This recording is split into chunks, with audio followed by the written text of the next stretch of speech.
नमस्कार। चलिए आज बात करते हैं अमेरिकी सरकार की एक बहुत बड़ी योजना के बारे में।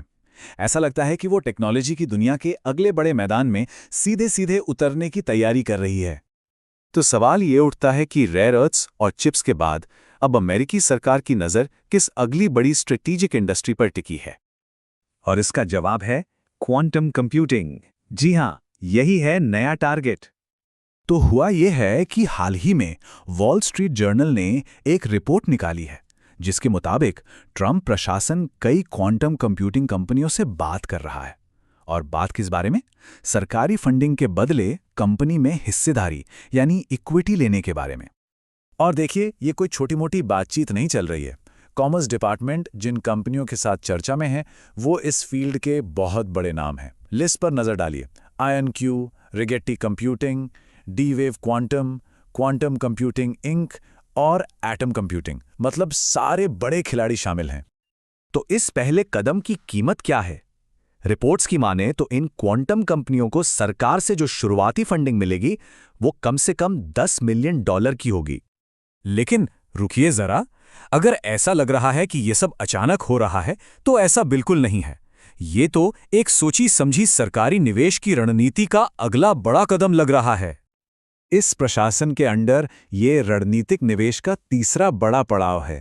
पहले rare earth company MP materials में निवेश किया, फिर इंटेल में जो देश में ही एडवांस्ड AI प्रोसेसर बनाती है, और अब क्वांटम कंप्यूटिंग पर बातचीत शुरू हो गई है।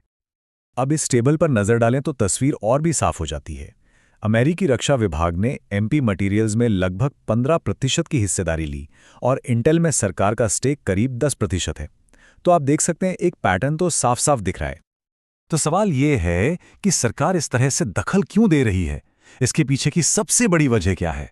जवाब सिर्फ 2 शब्दों में छिपा है: राष्ट्रीय सुरक्षा और चीन। ये पूरी एक आर्थिक और तकनीकी दौड़ है।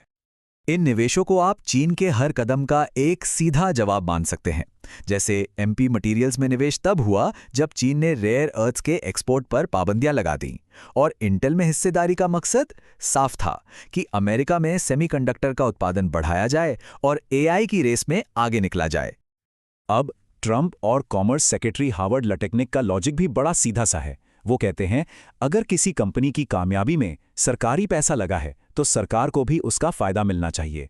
मतलब अगर टैक्स पेयर्स का पैसा लग रहा है तो उन्हें उस पर रिटर्न भी मिलना चाहिए।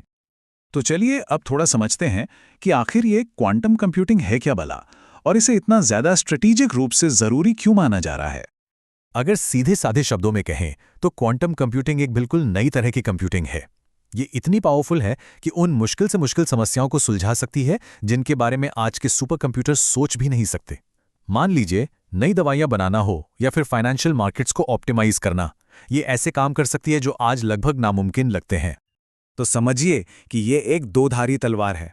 एक तरफ तो ये मेडिसिन, फाइनेंस और मटेरियल साइंस जैसे फील्ड्स में क्रांति लाने का दम रखती है, लेकिन दूसरी तरफ यही टेक्नोलॉजी एक बहुत बड़ा खतरा भी है। जरा सोचिए, अगर ये गलत हाथों में चली गई तो ये आज के सबसे मजबूत एन्क्रिप्शन को भी तोड़ सकती है और देश की सुरक्षा से जुड़े राज फाश कर सकती है। तो आखिर में इन सब बातों का बड़ा मतलब क्या है? अमेरिकी आर्थिक नीति पर इसका क्या असर पड़ सकता है? देखिए, एक बात समझनी बहुत जरूरी है। किसी बड़े आर्थिक संकट के अलावा प्राइवेट इंडस्ट्री में सरकार का सीधे सीधे हिस्सा खरीदना ये अमेरिकी आर्थिक नीति में एक बहुत बड़े बदलाव का संकेत है।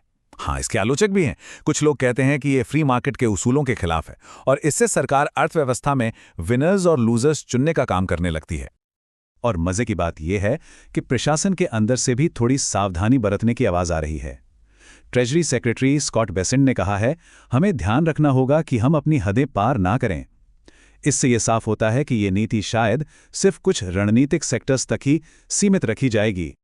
तो हम यहां एक बहुत बड़े सवाल के साथ रुकते हैं: सरकारी फंडिंग और प्राइवेट इनोवेशन, आखिर ये साझेदारी कितनी दूर तक जाएगी?